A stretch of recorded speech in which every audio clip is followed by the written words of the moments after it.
ፍቅሪ እያ ተዓቢ ክብለኩምን ከለኹ ብምኽንያት እዩ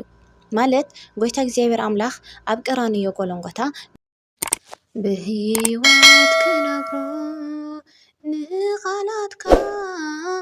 ኣብ ዓለም ክዝከር ተኣምርካ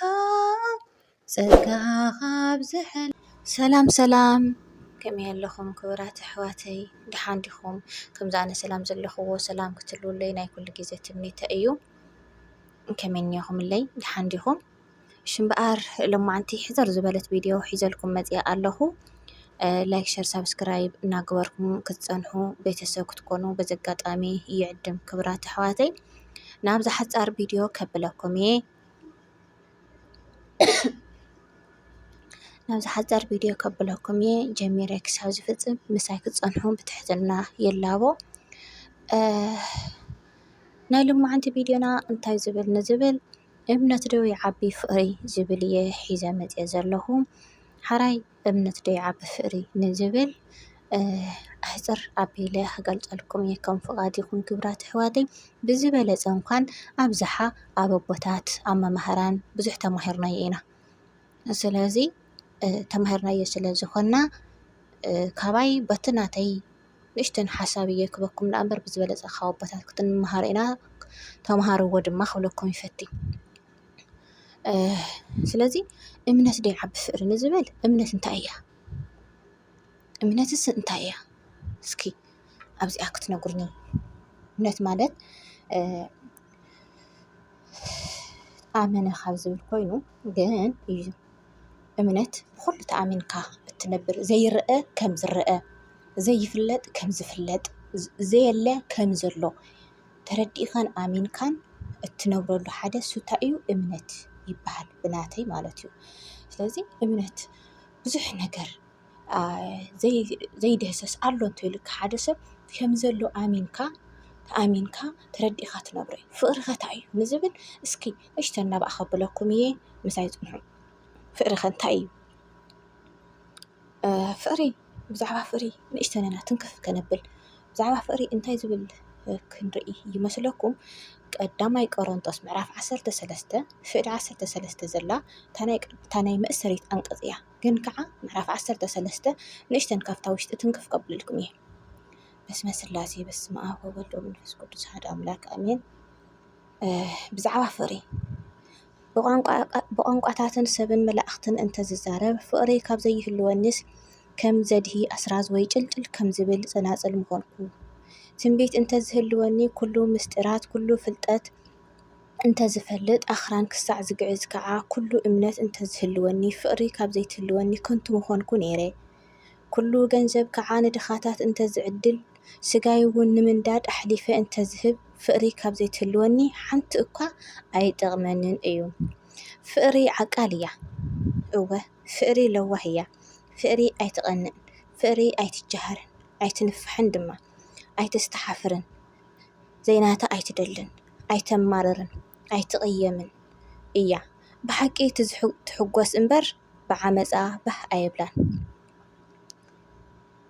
ኩሉ ትፀውር ኩሉ ተኣምን ኩሉ ተስፋ ትገብር ኩሉ ትዕገስ ይኸው ህዘውዚ እንታይ መፂናኒ ክቡራት ኣሕዋተይ ኩሉ ትፀውር ኩሉ ድማ ተኣምን ኩሉ ተስፋ ትገብር ሕጂ እምነት ካበይ ከም ዝመፀ ካብታ ፍቅሪ ድዩ ፈልፊሉ ዘሎ ነታ ፍቅሪ ክትሕግዛ ከመን እያ እምነት ድያ ሒዛታ ዘላ ኣብዚኣ ተረዲኣትኩም ከውን ተስፋ ይገብር ፍቅሪ ከቶ ኣይተቋርፅን እያ ትንቢት እንተሎ ንሱ ክሰዓር ምዝራብ ቋንቋታት እንተሎ ንሱ ክወዳእ ፍልጠት እንተለውን ንሱ ክሰዓር እዩ ማለት ሓደ መቃል ንፈልጥ ኢና እሞ ሓደ መቃል ከዓ ነንብብ ግና እቲ ምልኣት ምስ መፀ እቲ መቃል ክሰዓር እዩ ቆልዓ ከለኹ ከም ቆልዓ ተዛረብኩ ልቢ ቆልዓ ነበረኒ ከም ቆልዓ ሓሰብኩ ሰብኣይ ምስ ኮንኩ ግና እቲ ነገር ቆልዓ ሓደኩ ሕጂስ ብመረፀን ዋግዋግ ንርኢ ኣሎና ሽዑ ግና ገፅ ንገፅ ክንርአ ኢና እሞ ሕጂ ምቃል እፈልጥ ኣለኹ ሽዑ ግና ከምቲ ኣነ እትፈለጥኩ ክፍለጥ እየ ሕጂ ግና ይብለና እምነት ተስፋ ፍቅሪ እዚአን ሰለስቲአን ሓቢረን ይነብራ ካብዚኣተን ተዓቢ ግና ፍቅሪ እያ እምነት ተስፋ ፍቅሪ እዚአን ሰለስቲአን ሓቢረን ይነብራ ካብዚአተን ተዓቢ ግና ፍቅሪ እያ ይብለና እሺ ጽቡቅ ካብዚአን ተዓቢ ፍቅሪ እያ ካበለና እታ ዓባይ መእሰሪታ ፍቅሪ ምዃና የረድአና እዩ መጀመርያ ግን ኣብ ተዓባብያ ፍቅሪ መእሰሪ ናይ ኩሉ ሕጊ ፍቅሪ እዩ ናይ ኩሉ መእሰሪ ሕጊ ፍቅሪ እዩ ፍቅሪ ግን ካበይ መፅዩ ብዘይ እምነት ፍቅሪ ክትሕዛ ትኽእል ዶ ንዝብል ሕቶ ክሓተኩም ትኽእል ዶ ይትኽእልን ንዓኹም መልሲ ብዘይ እምነት ፍቅሪ ከተጽንዓ ትኽእል ዶ ምክንያቱ ዓንዲ ሕቆ ናይ ፍቅሪ እምነትን ተስፋን ግብርን ከም ዝኾና ዘረድአና ሓደ ሓቂ ስለ ዝኾነ ክብራት ኣሕዋተይ ስለዚ ኣብ ሃይማኖት እንተደኣ መፂና ጎይታ ዓለም ኢየሱስ ክርስቶስ እውን ኣብ ቀራንዮ ተሰቂሉ ንኣና ከድሕን ንኣና ፍቅሪ ስሒብዎ ኣብ ቀራንዮ ተሰቂሉ ስለና ሞይቱ ተንስኡ እዩ ብፍቅሩ ማለት እዩ በቃ ብዙሕ ፍቅሪ ኣፍቂርና ማዕሮ ንሞት ተሕሊፉ ነብሱ ሂቡ ተረዲኹምኒ ሕጂ ልዕሊ ማንም መእሰሪ ፍቅሪ እያ እቲ ንሓው ዘየፍቅር ንኣምላኽ የፍቅር እየ ዝብል ሓሳዊ እዩ ዝብለና እውን እዚ ስለ ዝኾነ እዩ ስለዚ ክብራት ኣሕዋተይ ኣብ ፍቅሪ እንድሕር ዝዓቢ ኮይኑ ደኣ እሞ ክልተ ዘይራኸብ ሃይማኖት ብሓደ ሓዳር ክንገብር ኮን ይኽእልና ኤንወይ ፍቅሪ እንዲ ወሳኒ እንብል እውን ሓደ ሓደ ክንህሉ ስለ ንኽእል እቲ ዝዓበየ መእሰሪ ተዓቢ ግን እምነት እያ ብዘይ እምነት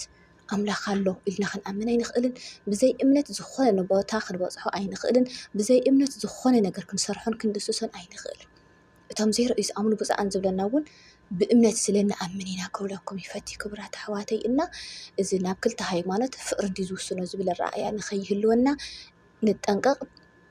ዘራኽብ የብሉን ምስ ክልተ ሃይማኖት ዘራኽብ የብሉን ናብ ሓደ ፍቅሪ ክጥመር ተሰማሚዕካ ተፋቲኻ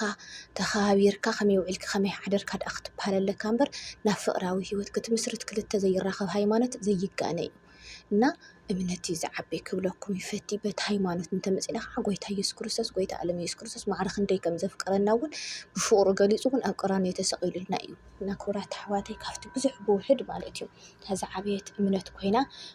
ነታ እምነት እትልዕላ መእሰሪታ ኸ